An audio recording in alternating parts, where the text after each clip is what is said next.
Welcome to third video vector algebra part 2। पिछली video में हमने देखा था वेक्टर्स को और उनके कुछ हमने प्रॉपर्टीज़ देखी थी, जिसमें हमने एडिशन ऑपरेशन देखा था, multiplication bye scalar, dot product और क्रॉस प्रोडक्ट देखा था।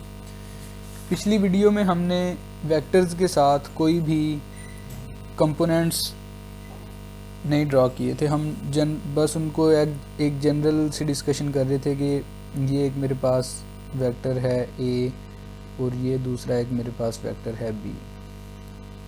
ठीक है, हम उनको एक जनरल वे में बस एक लाइन को एक वेक्टर कह रहे थे। हमने उनको किसी सिस्टमैटिक वे से नहीं किया था। तो अब हम वेक्टर्स को एक सिस्टमैटिक वे से देखते हैं। तो वेक्टर्स जो हमारे पास हैं वो किसी कोऑर्डिनेट सिस्टम में लाई करेंगे। तो जो हमारे पास लेट से अगर हम 2D कोऑर्डिनेट सिस्टम अपना डिवाइस करें, तो 2D कोऑर्डिनेट सिस्टम में ये x डायरेक्शन होगी और ये मेरे पास y डायरेक्शन होगी, ये y डैश और ये x डैश। तो अब अगर इस 2D कोऑर्डिनेट सिस्टम में मैं अपना कोई वेक्टर a ड्रॉ करूं, तो उसको मैं एक्चुअली कैसे लिख सकता हूँ? उसको मैं एज ए कंपोनेंट्स की फॉर्म में लिख सकता हूँ। तो जो मेरे पास a वेक्टर होगा उसको एक्चुअली मैं लिख सकता हूँ a vector is equal to a x in x direction के लिए ये हैट वाला सिंबल यूज़ करेंगे और इस x की जगह हम i भी लिख सकते हैं। ठीक है, अब ये ax, ये जो x है ये a की सबस्क्रिप्ट में है। इसका मतलब है कि a का जो x कंपोनेंट है उसकी मैग्नीट्यूड प्लस a का y कंपोनेंट जो उसकी y में मैग्नीट्यूड है एंड देन y डायरेक्शन में। तो इसकी जगह हम ये यूज़ कर सकते हैं। अच्छा, ये तो था 2D में। अगर हम 3D में अपना कोई वेक्टर ड्रॉ करें तो उसको हम कैसे देखेंगे? 3D में ड्रॉ करने के लिए हम एक थ्रू आउट द बुक जो नोटेशन फॉलो करेंगे वो ये होगी कि अपवर्ड जो है वो z डायरेक्शन होगा, z डायरेक्शन अपवर्ड होगी। राइट साइड की तरफ हम y डायरेक्शन को लेंगे और आउट ऑफ द पेज हम किसे लेंगे? x को लेंगे। ये हम एज ए रूल लेके चलेंगे कि हम through out the course, through out the book ये नोटेशन फॉलो करेंगे 3D कोऑर्डिनेट सिस्टम के लिए। तो अब अगर 3D कोऑर्डिनेट सिस्टम में मैं कोई वेक्टर लूँ a, अब ये 3 डायमेंशंस में है तो इसकी z पे प्रोजेक्शन होगी। ठीक है, उसके बाद इसकी कुछ प्रोजेक्शन x पे होगी, कुछ प्रोजेक्शन इसकी y पे होगी। तो ये 3 प्रोजेक्शन से मिलके बना है। हम इसको ऐसे कह सकते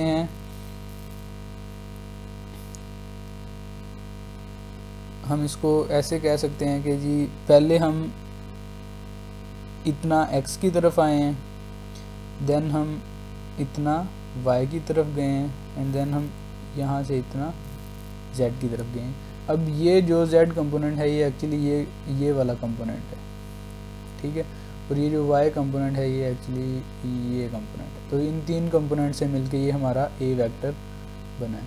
तो इसको हम 3D कोऑर्डिनेट सिस्टम में वेक्टर को लिख सकते हैं a x in x direction plus a y in y direction plus a z in z direction. तो ये हमारा 3D एक वेक्टर हो जाएगा।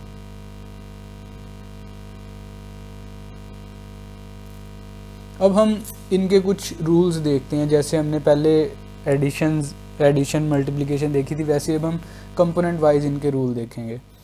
अच्छा, तो अब ये जो इसको हमने क्या किया है, इसके कंपोनेंट्स में रिजॉल्व कर लिया है। और ये कंपोनेंट्स एक्चुअली क्या होते हैं? ये इनकी प्रोजेक्शंस होती हैं वेक्टर्स की। अब ये a वेक्टर की प्रोजेक्शन जो y एक्सिस पे है वो इसका क्या है? y कंपोनेंट है। इसी तरह इसकी जो x एक्सिस पे प्रोजेक्शन है वो इसका x कंपोनेंट है। इस a वेक्टर की जो z पे प्रोजेक्शन है वो इसका z कंपोनेंट है। तो जियोमेट्रिकली जो हमारे पास कंपोनेंट्स होते हैं वो एक्चुअली वेक्टर की प्रोजेक्शन होते हैं उन्हें सिंगल एक्सिस।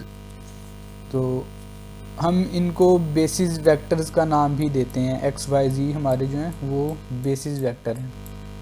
और हम अगर देखें तो हम ये ए वेक्टर को, ये जो हमने ए वेक्टर डिवाइस किया है, हम इसको बेसिस वेक्टर की फॉर्म में एक्सपेंड कर सकते हैं कि हम उसको बेसिस वेक्टर की फॉर्म में लिख सकते हैं a x a Y and ए जी। तो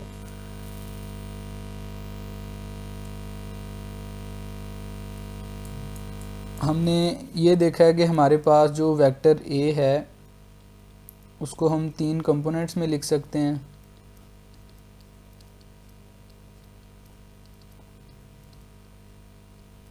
और ये 3 कंपोनेंट्स म्यूचुअली ऑर्थोगोनल हैं, एक दूसरे के परपेंडिकुलर हैं। ठीक है, और ये जो कंपोनेंट है इसको हम ऐसे लिख सकते हैं a vector dot x hat, और ये जो है इसको हम लिख सकते हैं a vector dot y hat plus ये जो ए एक्स है इसकी बात कर रहा हूँ, ये ए एक्स को सिर्फ, और ये ए वाई को, और ये जो ए जेड है, ये ए जेड हमारे पास क्या है, ए वेक्टर डॉट जेड डायरेक्शन के साथ इसका डॉट प्रोडक्ट है। तो हम इसको एज ए रूल लेके चलते हैं। तो अब हम एडिशन देखते हैं कि वेक्टर्स एक्चुअली ऐड कैसे होंगे। वेक्टर्स को ऐड करने के लिए हम लाइक कंपोनेंट्स को ऐड करेंगे। अब a प्लस बी, पहले हमने सिर्फ ये देखा था कि हम वेक्टर्स को ऐड कैसे करते हैं जी, a plus b is equal to b plus a. हमने ये रूल देखा था कि हम इन दोनों को किसी भी डायरेक्शन में ऐड कर सकते हैं, तो किसी भी वे ऐड कर सकते हैं, ए को बी में ऐड कर लें या बी को ए में ऐड कर लें तो आंसर सेम आएगा। अब हम एक्चुअली देखते हैं ये एडिशन होगी कैसे। तो ये एडिशन ऐसे होगी, a plus b is equal to a x in x direction plus A y in y direction plus A z in z direction. ये हमारे पास ए वेक्टर आ गया, प्लस बी वेक्टर हमारे पास क्या होगा, b x in x direction plus B y in y direction plus B z in z direction. तो हमारे पास जो एडिशन इनकी आएगी, a x plus b x in x direction plus A y plus B y in y direction plus A z plus B z in z direction. तो हम क्या करेंगे, लाइक कंपोनेंट्स को ऐड करेंगे। इसी तरह हमारे पास n नंबर ऑफ वेक्टर्स हो सकते हैं, तो उनके हम क्या करेंगे, हर कंपोनेंट को ऐड करेंगे।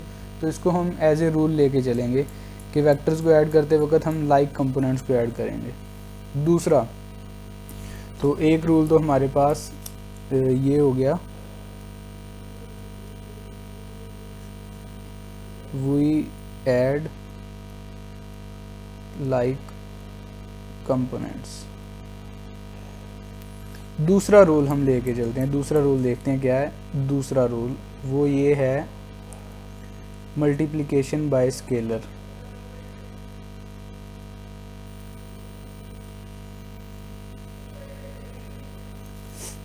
तो मल्टीप्लिकेशन बाय स्केलर क्या है हमारे पास, हमने देखा था कि हमारे पास कोई एक स्केलर a है और हम उसको a वेक्टर से मल्टीप्लाई करें, तो इसका एक्चुअली मतलब क्या होगा कि हम a को उसके हर कंपोनेंट से मल्टीप्लाई करेंगे।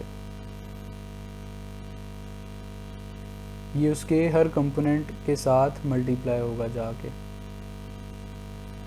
ये z है।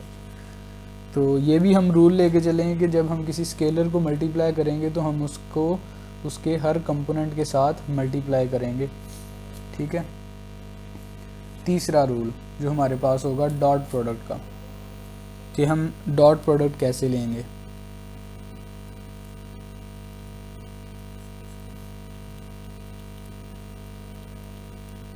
डॉट प्रोडक्ट लेने के लिए हम क्या करेंगे, दो वेक्टर्स का a डॉट बी अगर लेना है तो हमने उनके लाइक कंपोनेंट्स का डॉट प्रोडक्ट लेंगे, क्योंकि हमें पता है x dot x is equal to 1 and x dot y is equal to 0।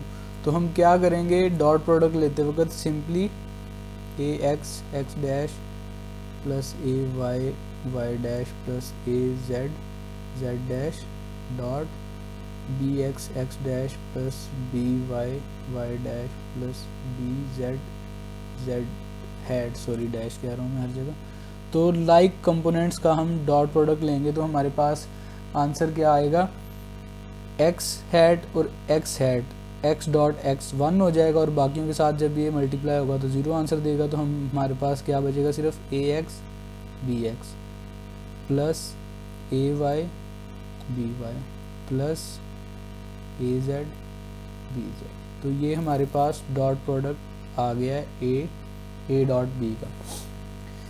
इसी तरह हम किसी भी वेक्टर की मैग्नीट्यूड निकाल सकते हैं कि हमारे पास एक वेक्टर की मैग्नीट्यूड क्या होगी। फॉर एग्जांपल अगर हमारे पास एक ही वेक्टर है ए, उसकी हमने मैग्नीट्यूड निकालनी है तो हम ए डॉट ए करेंगे तो वो हमारे पास क्या देगा, a x square plus b x square plus sorry a x square plus A y square plus A z square. जैसा कि हमें पता है ए डॉट ए हमारे पास क्या देता है, ए स्क्वायर देता है। तो ए स्क्वायर हमारे पास आ जाएगा, यहाँ से हम ए की वैल्यू निकाल सकते हैं। ए की वैल्यू हमारे पास आ जाएगी अंडर रूट ए एक्स स्क्वायर प्लस ए वाई स्क्वायर प्लस ए जेड स्क्वायर। तो ये हम इस तरह डॉट प्रोडक्ट से किसी भी वेक्टर की मैग्नीट्यूड फाइंड आउट कर सकते हैं। तो रूल नंबर 3 हमारे पास ये है कि जब हम दो वेक्टर्स का डॉट प्रोडक्ट लेंगे तो हम क्या करेंगे, लाइक कंपोनेंट्स का डॉट प्रोडक्ट लेंगे।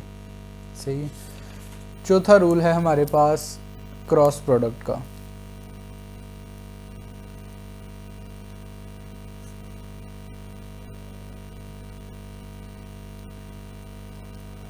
क्रॉस प्रोडक्ट में हम क्या करते हैं, ए क्रॉस बी देखते हैं, ये हमारे पास किसके इक्वल होगा। तो अगर हम इसको कंपोनेंट्स की फॉर्म में लिखें तो ये हमारे पास हो जाएगा a x x hat plus A y y hat plus A z z hat cross b x x hat plus B y y hat plus B z z hat. इसको अगर हम मल्टीप्लाई करने बैठें, ए एक्स बी जेड के साथ multiply होगा, ठीक है। तो डिफरेंट टर्म्स इसमें कैंसिल आउट भी होंगी, कुछ चीज़ें इसमें ज़ीरो हो जाएंगी। जैसा कि ए एक्स और बी एक्स जो है हमारे पास, ठीक है, ये ज़ीरो हो जाएगा क्योंकि हमें पता है कि जो सेल्फ क्रॉस प्रोडक्ट है वो हमारे पास ज़ीरो होता है। तो हमारे पास क्या बचेगा, ए एक्स बी वाई बचेगा एंड देन ए एक्स और बी जेड बचेगा। एक्स का हम एक्स हैड का कंपोनेंट का हम क्रॉस प्रोडक्ट लेंगे वाई के साथ, एक्स का क्रॉस प्रोडक्ट लेंगे जी के साथ। तो ये हमारे पास एक बहुत लेंथी जो है इक्वेशन बन जाएगी। तो इसको रिड्यूस करने के लिए जो हम मेथड फॉलो करेंगे वो हम मैट्रिक्स मेथड फॉलो करेंगे क्रॉस प्रोडक्ट लेने के लिए। ए क्रॉस बी को हम इजी वे में ऐसे भी लिख सकते हैं कि हमारे पास एक्स वाई जेड और यहाँ पे हमारे पास ए वेक्टर के कंपोनेंट्स और यहाँ पे हमारे पास बी वेक्टर के कंपोनेंट्स। इसका जब हम डिटर्मिनेंट ले लेंगे इस मैट्रिक्स का तो वो हमें क्या देगा, ये हमें क्रॉस प्रोडक्ट दे देगा ए एंड बी का, जो किसके इक्वल होगा हमारे पास। अगर इसका डिटर्मिनेंट हम लें तो हमारे पास क्या आएगा, a y b z minus a z b y x hat बाहर आ गया, उसके बाद a y b z a z b y, then plus हमारे पास अब क्या आ जाएगा, a x b z a minus a x b z. तो इससे हमारे पास जो डिटर्मिनेंट में हमारे पास आंसर आएगा वो ये आ जाएगा, ए z B x minus a x b Z. अब ये देखें जो यहाँ पे माइनस साइन आना था, यहाँ पे जो माइनस साइन आना था उसको अंदर मल्टीप्लाई कर दिया, तो ये ए जेड बी एक्स पहले आ गया और ए एक्स बी जेड बाद में चला गया, और इसके साथ वाई डायरेक्शन होगी। प्लस हमारे पास जो आखिरी वाला होगा उसमें हमारे पास ए x b Y minus A y b z in z direction. तो हम जो क्रॉस प्रोडक्ट है वो हमें क्या देगा, इसका डिटर्मिनेंट से हम इसका क्रॉस प्रोडक्ट फाइंड आउट कर सकते हैं। ठीक है, तो इसके लिए वेक्टर प्रोडक्ट्स में यही था। आगे है हमारे पास कि हम वेक्टर ट्रिपल प्रोडक्ट्स कैसे ले सकते हैं। तो ट्रिपल एक हमारे पास होगा ट्रिपल स्केलर प्रोडक्ट और दूसरा होगा हमारे पास वेक्टर ट्रिपल प्रोडक्ट। तो हम पहले देखते हैं कि हमारे पास ट्रिपल प्रोडक्ट्स क्या हैं।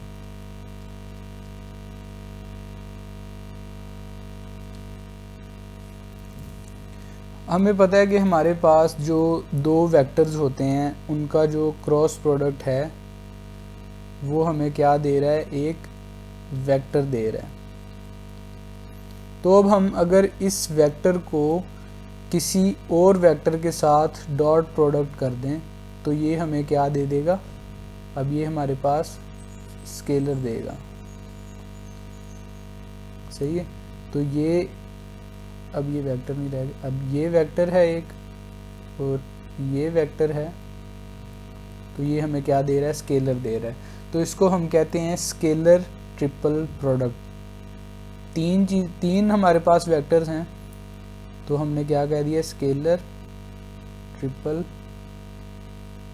प्रोडक्ट, और इसका आंसर जो है वो हमारे पास एक स्केलर क्वांटिटी आएगा। अच्छा, तो अब ये जो हमारे पास स्केलर ट्रिपल प्रोडक्ट है c dot a cross b, चलें इसको हम थोड़ा सा ना इंटरचेंज कर लेते हैं वेक्टर्स को। हम कहते हैं कि ए वेक्टर है, देन उसका डॉट प्रोडक्ट है बी क्रॉस सी के साथ। तो ये एक्चुअली हमें जियोमेट्रिकली क्या देगा, ये हमें किसी भी पैरेलल पिप्ड का वॉल्यूम देगा।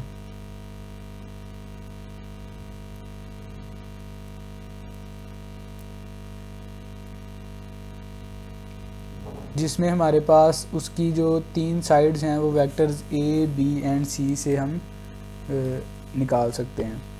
सही है, और इसी तरह हमारे पास a dot b cross c ये किसके इक्वल होगा, b dot c cross a is equal to c dot a cross b. ये तीनों एक दूसरे के इक्वल होंगे, क्योंकि हमारे पास हमें पता है कि अगर हमारे पास वेक्टर्स सेम हैं, डायमेंशन सेम हैं, तो किसी पैरेलल पिप्ड का या किसी चीज़ का वॉल्यूम चेंज नहीं होना चाहिए। सही है, तो इसको हम इंटरचेंज कर सकते हैं। अच्छा, अब हम इसको दूसरे वे में कैसे लिख सकते हैं कि जो ट्रिपल प्रोडक्ट है उसको हम कंपोनेंट फॉर्म में कैसे कर सकते हैं। तो कंपोनेंट फॉर्म में करने के लिए हम इसको ए डॉट बी क्रॉस सी को एक कॉम्पैक्ट फॉर्म में इस तरह लिख सकते हैं, a x a y a z b x b y b z and c x c y c z. तो ये हमें क्या देगा, ये हमें एक स्केलर क्वांटिटी देगा और वो क्या होगा हमारे पास, वो इन रिटर्न एक वॉल्यूम होगा। और क्रॉस प्रोडक्ट को जैसे कि हमने इस इक्वेशन में देखा है, हम इसको चेंज भी कर सकते हैं जो हमारे पास स्केलर प्रोडक्ट है। सही है, अब आगे है हमारे पास vector triple product.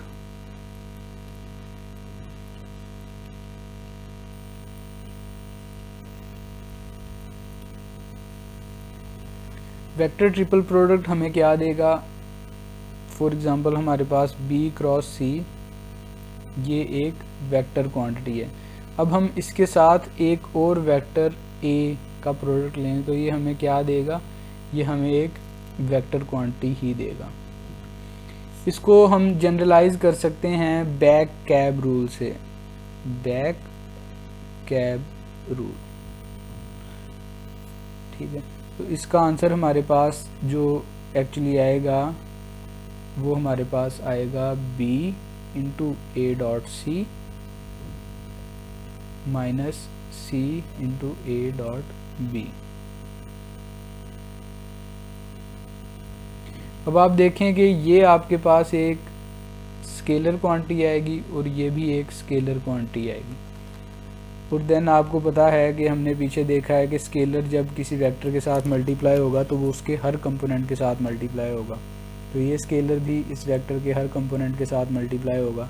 And then हम बी वेक्टर के कंपोनेंट्स को और सी वेक्टर के कंपोनेंट्स को सब्ट्रैक्ट कर सकते हैं, तो हमारे पास एक एट द एंड एक वेक्टर क्वांटिटी ही आएगी।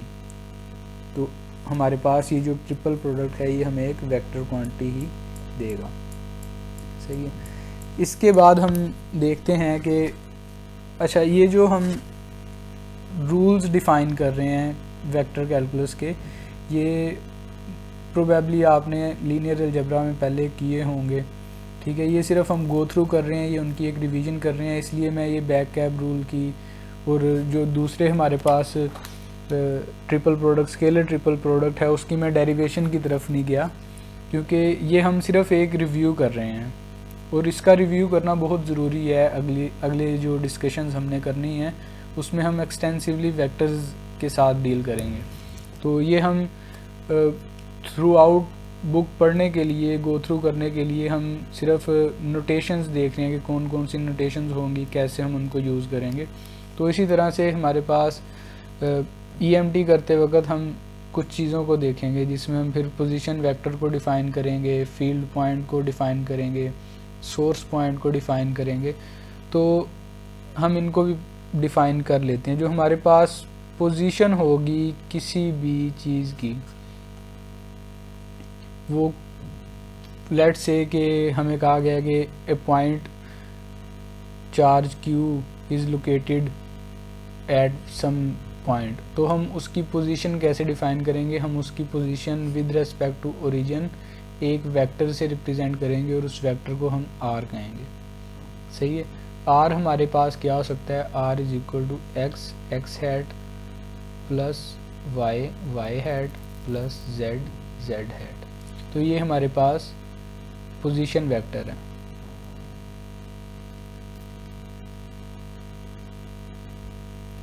सही है। दूसरा है हमारे पास, अच्छा इसको मेजरली हम यूज़ करेंगे फील्ड पॉइंट के लिए, फील्ड पॉइंट्स को डिफ़ाइन करने के लिए। और जो दूसरा हमारे पास R डैश होगा, इसको हम डिफ़ाइन करेंगे सोर्स पॉइंट के लिए, कि जहाँ से हमारे पास फील्ड्स का सोर्स है। और R को हम देखेंगे कि जहाँ पर हमने फील्ड चेक करनी है। और इस वाले R से हम डिफ़ाइन करेंगे कि जो हमारे पास हमारा फील्ड पॉइंट है और जो सोर्स पॉइंट है उनके दरमियान जो डिफरेंस होगा, उनके दरमियान जो डिस्टेंस होगा, उसको हम क्या कहेंगे, R से रिप्रेजेंट करेंगे। यहाँ पे अब हम एक और चीज़ डिफ़ाइन करते हैं कि फॉर एग्ज़ाम्पल मेरे पास एक पॉइंट है, वो यहाँ पे है, सही है। अब उसने क्या किया, उसने एक बहुत ही स्मॉल डिस्टेंस आगे चला गया। अब वेक्टर में कुछ एडिशन हुई है हमारे पास, सही है। अब ये जो वेक्टर में एडिशन हुई है इसको हम इन्फिनिटली स्मॉल एडिशन DL, या फिर इसको हम क्या कहते हैं, इन्फिनिट डिस्प्लेसमेंट वेक्टर से हम इसको रिप्रेजेंट करते हैं। अब ये DL हमारे पास किसके इक्वल है, ये हमारे पास dx x dash plus dy y dash plus dz z dash के इक्वल है, ठीक है। तो अब हमारे पास जो न्यू वेक्टर हमारा, ये जो यहाँ तक जो न्यू वेक्टर आया है वो हमारे पास क्या होगा, x plus dx x dash plus y plus dy y hat plus z plus dz z है। तो ये हमने क्या किया है, इन्फिनिटली स्मॉल इसमें इंक्रीमेंट कर दिया है। ये हमारे पास जो इन्फिनिटली स्मॉल डिस्प्लेसमेंट वेक्टर है या इंक्रीमेंट है, ये आगे जब हम इंटीग्रल कैलकुलस करेंगे तब हमारे पास बहुत काम आएगा। तो इन समरी हमने आज इस वीडियो में क्या रिव्यू किया है, हमने जो है अपने वेक्टर्स कंपोनेंट्स को रिव्यू किया है, हमने ट्रिपल प्रोडक्ट्स को रिव्यू किया है, और हमने नोटेशन देखी है सोर्स पॉइंट की, फील्ड पॉइंट की और सेपरेशन की। तो हमने नोटेशंस देखी हैं डिफरेंट, डिस्प्लेसमेंट वेक्टर की देखी है, सोर्स फील्ड की देखी है, सोर्स पॉइंट की देखी है। तो ये हमने वेक्टर्स की नोटेशंस देख ली हैं इस लेक्चर में। अगले लेक्चर में हम कोशिश करेंगे कि डिफरेंशियल कैलकुलस की तरफ थोड़ा सा चले जाएं। उससे पहले अगर मैंने कोई प्रॉब्लम सॉल्व की तो वो भी फिर मैं यहाँ पे वीडियोस में ऐड कर दूँगा। अगर आपने इसके बारे में रीड करना है तो आप सेक्शन 1.1.2, 1.1.3 एंड 1.1.4 को बुक से गो थ्रू कर सकते हैं। 1.1.2 to 1.1.4 Griffith 4th edition. See you all in next lecture.